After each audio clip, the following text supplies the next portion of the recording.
When the game starts, you're alone in a bunker. You cross off another day on the calendar and start to check your gear. You prepare to leave for the nearest town. You strap on your gas mask and pull up your hood. The green light on your oxygen gauge tells you that you'll be able to survive in the airless environment outside. The world was brought to a complete standstill when the air started dissipating. Most didn't know what was happening before it was too late. It wasn't how humanity had figured it would end. All in all, it was very silent. Quick affair without the big explosions or screaming masses fleeing. In fact, no one could have imagined a quieter apocalypse. People simply fell where they stood or sat at the time. There wasn't the time to evacuate. And where people have gone anyway? Those who survived were the people who had planned ahead, who had prepared for the impossible. Their reward was solitude on a lifeless, airless planet. But at least there was plenty of time to think and reflect. The end happened so quickly that the destruction was limited. You have entire cities open for exploration and treasure hunting. Only, you have to watch your air gauge. The air gauge itself is on your suit/clothes, not on your UI.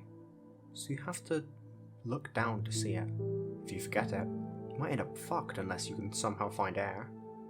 You move around empty schoolyards, apartment buildings, and skyscrapers. The lack of air preserved the billions of bodies worldwide relatively longer than they otherwise would have been. And now the empty planet is a maelstrom of dried up human husks littering streets and buildings. You'd have to scavenge for stuff to improve your gear, so you could stay out longer. Through exploring, you might find other safe bunkers, and you'll be able to move around more freely. And then there'd be the enemies.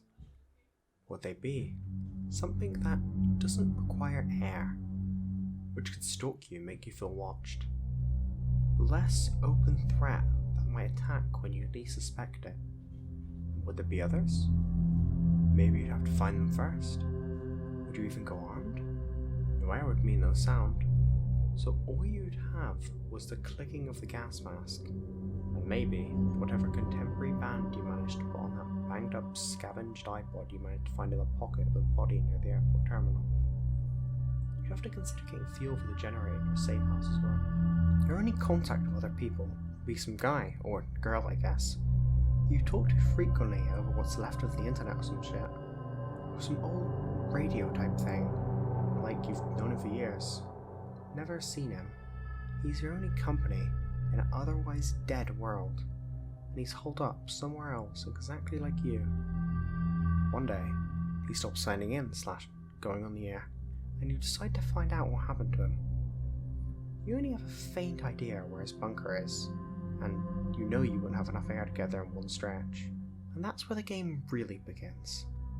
Do you make an effort to find him, or find out what happened to him?